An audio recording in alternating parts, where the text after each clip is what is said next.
Laisse-moi te poser une question qui pourrait changer toute la direction de ta vie.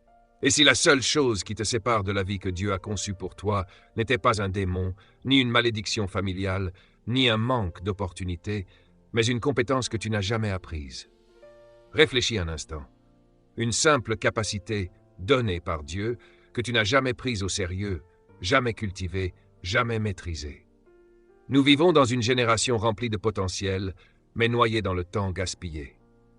Les gens sont talentueux, doués, même appelés, mais restent bloqués parce que le talent ouvre la porte, la compétence la garde ouverte, et la sagesse te permet de rester dans la pièce de ta destinée. Regarde autour de toi.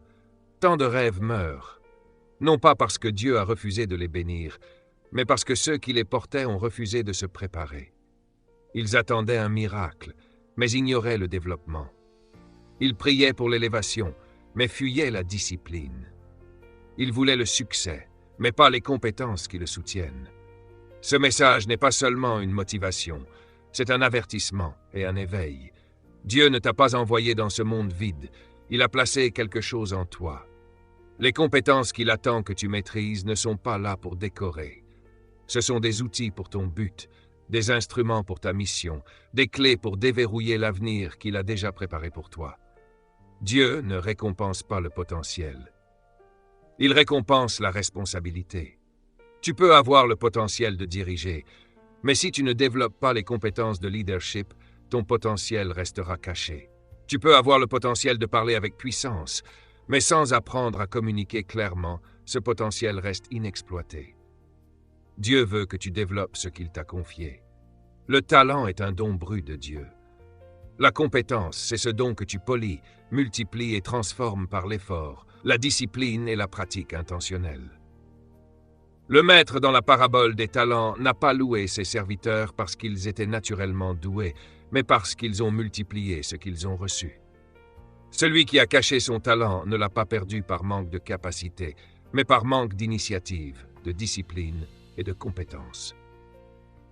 Le talent sans compétence, c'est comme une graine sans terre.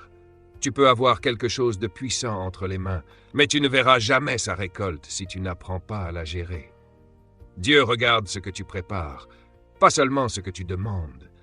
Certains prient pour une plateforme mais refusent de développer leur voix. D'autres prient pour la prospérité mais ignorent la sagesse financière.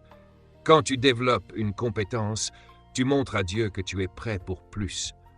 La compétence devient la structure qui soutient ta destinée. Tu ne peux pas dépasser le niveau de préparation que tu as construit en toi. Quand tu investis dans tes compétences, tu entres en partenariat avec Dieu. Seigneur, tu m'as donné le matériau brut, maintenant je le façonne pour ta gloire. Rappelle-toi, les dons ouvrent les portes, mais les compétences les gardent ouvertes. Les dons créent des opportunités, les compétences les soutiennent. Les dons t'introduisent à ta destinée, mais les compétences te permettent d'y rester. Parmi ces compétences, la première est le contrôle émotionnel et la maîtrise de soi. Maîtriser ses émotions n'est pas l'absence de sentiments, mais la maîtrise des sentiments. Chaque destinée s'élève ou s'écroule au niveau de maturité émotionnelle. Beaucoup sabotent leur avenir non pas parce qu'ils ne sont pas doués, mais parce qu'ils ne peuvent pas réguler ce qui se passe en eux. La Bible dit dans Proverbe 16:32 que celui qui sait se maîtriser est plus grand que celui qui conquiert une ville. Le contrôle émotionnel sépare la réaction impulsive de la réponse réfléchie. Une explosion de colère peut fermer une porte que Dieu avait ouverte. Une parole mal placée peut retarder des bénédictions. La maîtrise émotionnelle, c'est la maturité spirituelle. Quand tu apprends à gérer tes émotions, tu commences à gérer ta destinée. Les leaders qui ont marqué l'histoire ne sont pas toujours les plus bruyants, mais ceux qui restent calmes sous pression, stables dans la tempête. Ils ont appris à penser avant de parler, à attendre avant d'agir, à prier avant de réagir. Souviens-toi, ta compétence émotionnelle peut faire la différence entre réussir et voir les opportunités te filer entre les doigts. Ne laisse pas tes émotions ruiner ce que Dieu a déjà placé en toi. Quand tes émotions sont instables, ton discernement devient confus. Tu ne peux pas entendre Dieu clairement quand ton cœur est rempli de bruit. Tu ne peux pas prendre de décisions sages quand tes émotions précipitent tes choix devant ton esprit. Et tu ne peux pas grandir si tu te bats constamment contre des combats qui n'existent que dans ton esprit, pas dans la réalité. La maturité émotionnelle apporte la paix, la clarté, la concentration et la force intérieure. Elle te positionne pour recevoir les instructions divines. Voilà pourquoi Dieu exige cette compétence. S'il veut te confier l'influence, l'autorité, l'abondance et la responsabilité, il doit savoir que tu peux supporter la pression sans craquer, résister à la tentation sans tomber et réussir sans devenir orgueilleux. Le contrôle émotionnel n'est pas optionnel, c'est fondamental. C'est la force silencieuse derrière toute destinée qui dure. Alors, demande-toi, quelle émotion menace le plus ma destinée? Est-ce la colère, la peur, l'insécurité, l'impatience, la jalousie, l'anxiété? Jusqu'à ce que tu l'affrontes, tu ne pourras pas la conquérir. La deuxième compétence à développer est la discipline de la concentration. La concentration n'est pas seulement une capacité mentale, c'est une discipline spirituelle. C'est la capacité de diriger ton attention, ton énergie, ton temps et ta vie vers ce qui compte vraiment. Dans un monde plein de distractions, la concentration devient une compétence rare et puissante, utilisée par Dieu pour séparer ceux qui rêvent de ceux qui réalisent. Ton destin ne dépend pas seulement de la prière, il dépend de ta capacité à te concentrer.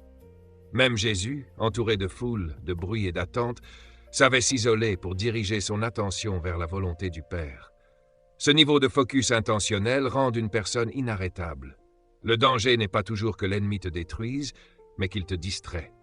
La distraction est le tueur silencieux de la destinée.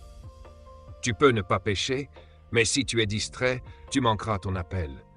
Tu peux ne pas désobéir à Dieu, mais si ton attention est dispersée, tu échoueras à accomplir ce qu'il t'a confié. La concentration, c'est dire non à tout ce qui ne s'aligne pas avec ton appel.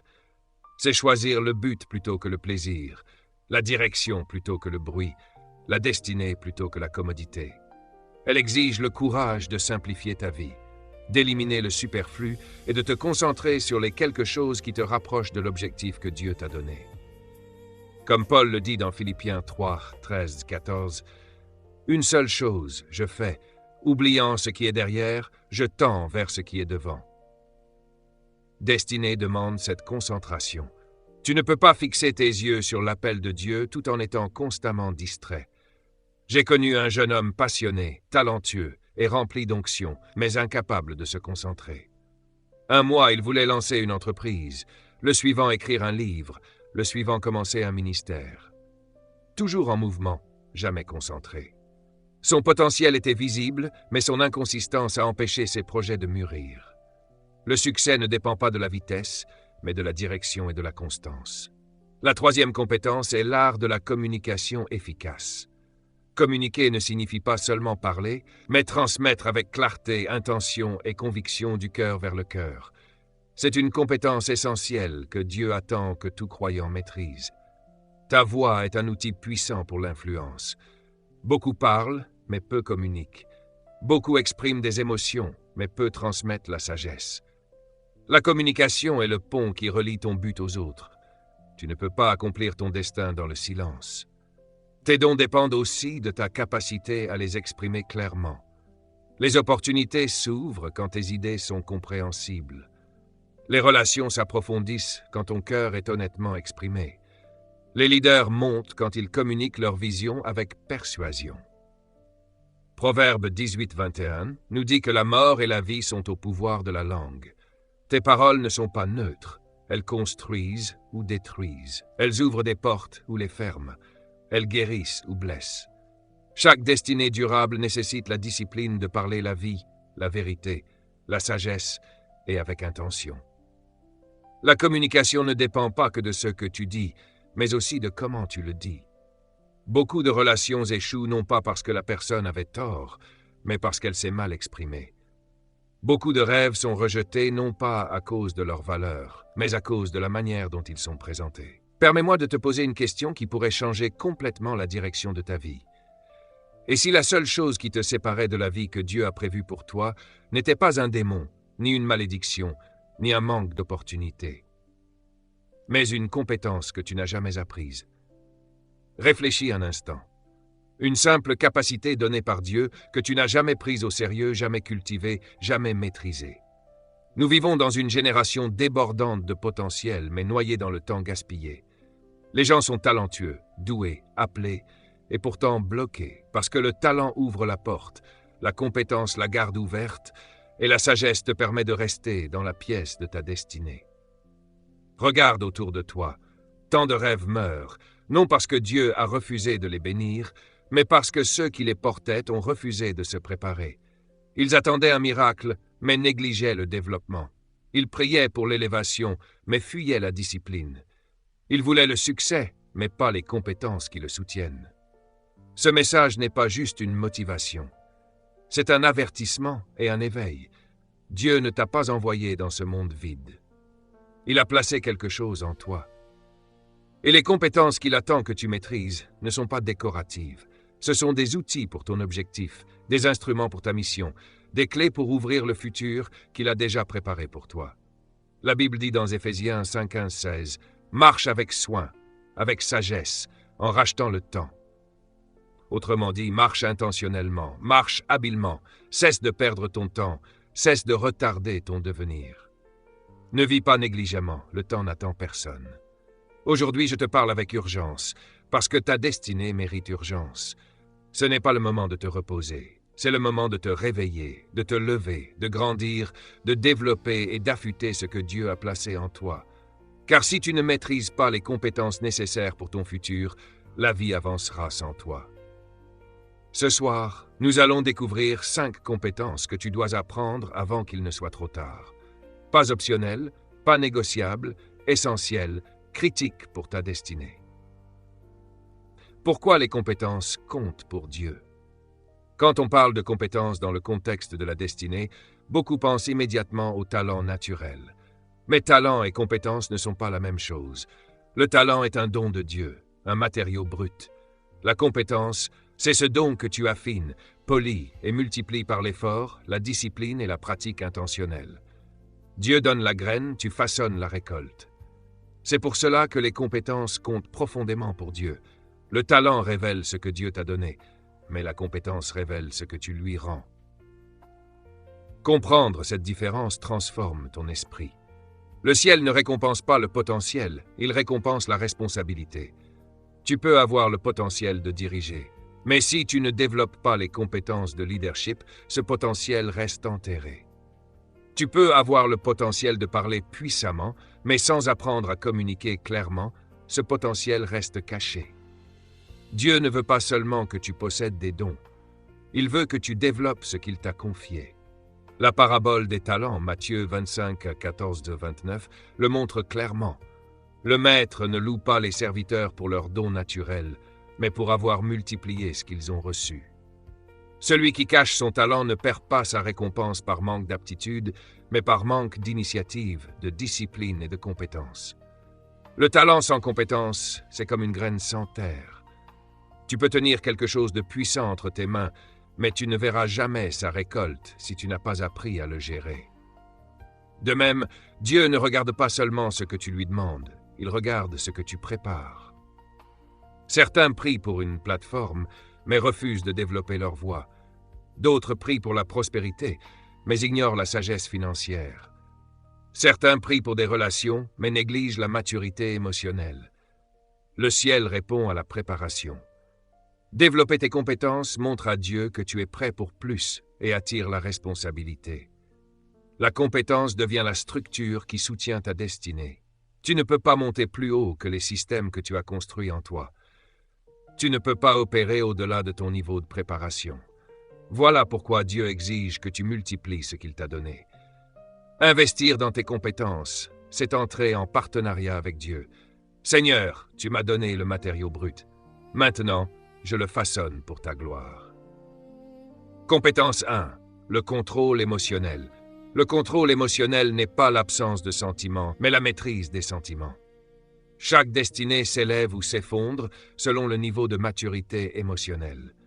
Beaucoup sabotent leur avenir, non pas par manque de talent ou d'onction, mais parce qu'ils ne peuvent pas réguler ce qui se passe en eux. La Bible dit dans Proverbe 16, 32, « Celui qui sait se maîtriser est plus grand que celui qui conquiert une ville. » Le contrôle émotionnel sépare la réaction impulsive de la réponse réfléchie. Une explosion de colère peut mettre fin à une saison ouverte par Dieu. Une parole irréfléchie peut fermer une porte qui aurait changé ta vie. Maîtriser ses émotions, c'est acquérir la maturité spirituelle. Quand tu apprends à gérer tes émotions, tu apprends à gérer ta destinée. Les leaders qui réussissent ne sont pas toujours les plus bruyants ou les plus impulsifs, mais ceux qui restent calmes sous pression, stables dans la tempête. Compétence 2. La discipline de la concentration. La concentration n'est pas juste mentale, c'est spirituel. C'est la capacité de diriger ton attention, ton énergie, ton temps et ta vie vers ce qui compte vraiment. Dans un monde plein de distractions, la concentration est rare et précieuse. Elle sépare ceux qui rêvent de ceux qui accomplissent. L'ennemi n'a pas besoin de te détruire pour te faire échouer. Il suffit de te distraire. La distraction est le tueur silencieux de la destinée. Tu peux ne pas pécher, mais si tu es distrait, tu manqueras ton appel. La concentration, c'est choisir intentionnellement ce qui compte et protéger férocement ton temps, ton esprit, ton environnement, tes relations et tes objectifs. Philippiens 3, 13, 14 l'exprime parfaitement. Une seule chose, je fais, oubliant ce qui est derrière, je tends vers ce qui est devant. Le succès ne dépend pas de la vitesse, mais de la direction et de la constance. Compétence 3. L'art de la communication efficace. Communiquer ne signifie pas seulement parler, mais transmettre du cœur à cœur avec clarté, conviction et intention. Beaucoup parlent, peu communiquent. Beaucoup expriment des émotions, peu transmettent la sagesse. La communication est le pont qui relie ton objectif aux autres. Tes dons dépendent de ta capacité à les exprimer clairement. Les opportunités s'ouvrent quand tu es clair. Les relations se renforcent quand tu es honnête. Les leaders s'élèvent quand leur vision est persuasive. Proverbe 18, 21 dit « La mort et la vie sont au pouvoir de la langue. Tes paroles construisent ou détruisent, ouvrent ou ferment des portes, guérissent ou blessent. Chaque destinée durable nécessite la discipline de parler avec vie, vérité, sagesse et intention. Beaucoup de relations échouent, non pas parce que la personne avait tort, mais parce qu'elle ne savait pas s'exprimer correctement. Beaucoup de rêves sont rejetés, non pas parce que l'idée était mauvaise, mais parce que la communication était faible. Beaucoup d'opportunités vous échappent, non pas parce que les gens doutaient de votre potentiel, mais parce que votre manière de vous présenter manquait de clarté, de confiance ou de direction. C'est pour cela que la Bible insiste sur la saison, le ton et la manière de parler. Ecclésiaste 3.7 dit qu'il y a un temps pour se taire et un temps pour parler. En d'autres termes, la sagesse, c'est savoir quand parler. Laissez-moi vous donner un exemple concret. Je connaissais quelqu'un d'intelligent, passionné et profondément doué. Mais à chaque fois qu'il communiquait, ses mots étaient tranchants, dispersés, chargés d'émotions. Les gens respectaient ses idées, mais ne pouvaient pas les accueillir à cause de sa manière de les exprimer. Son ton était trop agressif, son timing mauvais, sa clarté faible. Peu à peu, les gens ont commencé à l'éviter. Non pas qu'il manquait de sagesse, mais qu'il manquait de compétences en communication. Les portes qui auraient dû lui être ouvertes ont commencé à se fermer silencieusement. La destinée ne se ferme pas bruyamment. Elle se ferme doucement, un malentendu à la fois. Mais la communication, c'est pas seulement parler, c'est aussi écouter. Beaucoup échouent parce qu'ils écoutent pour répondre, pas pour comprendre. Ils écoutent pour se défendre, pas pour apprendre. Ils écoutent avec l'ego, pas avec l'humilité. Une communication efficace commence par le silence, entendre pleinement, observer profondément, comprendre complètement. Quand tu écoutes bien, tu parles avec précision. Quand tu comprends bien, tu réponds avec grâce. De plus, maîtriser la communication renforce ta relation avec Dieu. La prière, c'est communiquer. Tu parles, tu écoutes, tu reçois, tu obéis. Plus tu développes la communication dans ta vie naturelle, plus tu deviens sensible à la voix divine, capable d'entendre clairement ses instructions. Alors demande-toi, comment est ma communication? Est-ce que les gens me comprennent facilement?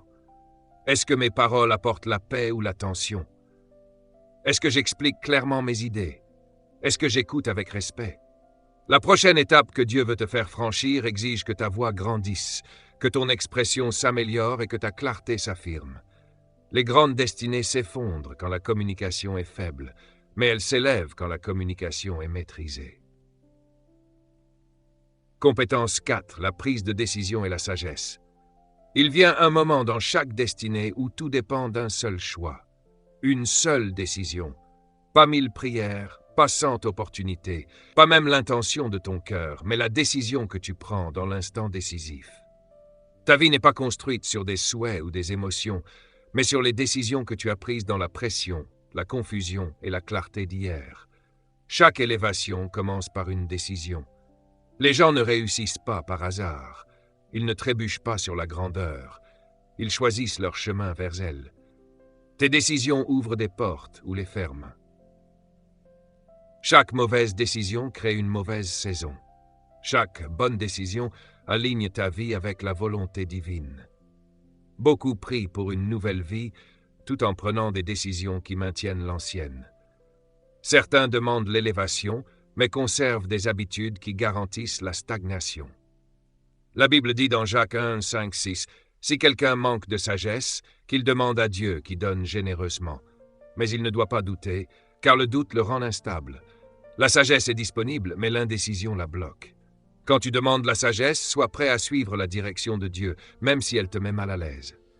Salomon a demandé la sagesse et non le pouvoir ou la richesse. Ce choix a changé toute sa vie. Dieu a ajouté longévité, richesse, influence et honneur. Choisir la sagesse, c'est choisir tout ce que la sagesse produit. Pratique. Avant chaque décision, fais une pause. Pas par peur, mais par respect. La pause te permet d'entendre ce que tes émotions essayent de noyer.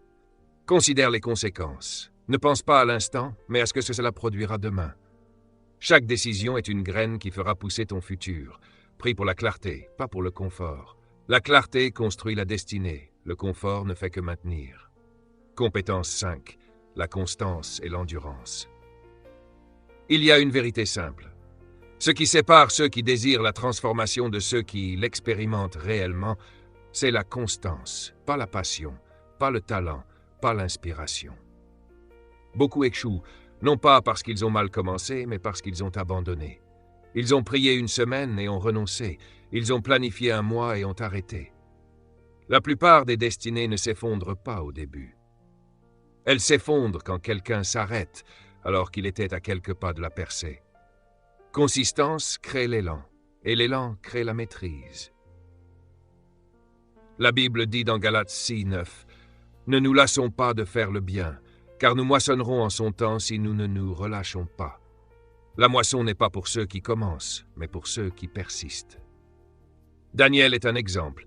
Il a été élevé non pas pour son intelligence ou sa beauté, mais pour sa constance. 3 prières par jour, tous les jours, malgré les lions, les crises ou les changements de leadership. Sa constance a créé la confiance de Dieu. Pratique. Fractionne ta vie en micro-habitudes. Quelques minutes de lecture, 5 minutes de prière, un petit acte d'excellence chaque jour. Les routines disciplinées et l'accompagnement par des partenaires fidèles transforment les bonnes intentions en actions soutenues. La constance devient ton identité, pas ton combat. Conclusion. Ces 5 compétences préservent ta destinée. Discipline, focus, communication, sagesse et constance. Tu peux perdre de l'argent et récupérer, perdre des opportunités et en trouver d'autres. Mais si tu perds la discipline, le focus, la sagesse, le leadership et la constance, tu perds la fondation même qui soutient les bénédictions de Dieu. Dieu ne bénit pas seulement ceux qui demandent, mais ceux qui peuvent soutenir ceux qu'ils reçoivent. Les portes s'ouvrent, mais seuls ceux qui ont les compétences pour rester dans la pièce récoltent. Les relations se présentent, mais seuls ceux qui ont l'intelligence émotionnelle maintiennent la paix. Les opportunités viennent, mais seuls ceux qui ont le focus peuvent les gérer. Dieu élève, mais seuls ceux qui sont constants restent. Ce que tu dois comprendre, tu n'as pas besoin de maîtriser les 10 prochaines années. Maîtrise aujourd'hui.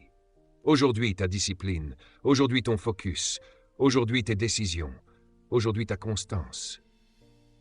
Le jour où tu décides de maîtriser ces compétences, ta destinée commence à accélérer. Dieu répond aux serviteurs préparés. La destinée se révèle à ceux qui refusent d'abandonner. Tu as tout ce qu'il faut pour te lever, pour finir, pour entrer audacieusement dans le futur que Dieu a conçu pour toi. Ces compétences ne te rendent pas seulement réussi, elles te rendent inébranlable. Elles te rendent digne de confiance pour la destinée. Elles font de toi quelqu'un qui n'atteint pas seulement sa destinée, mais qui l'incarne. Marche avec détermination, clarté et conviction. Maîtrise les compétences qui préservent ta destinée. Dieu est prêt à t'utiliser comme jamais auparavant.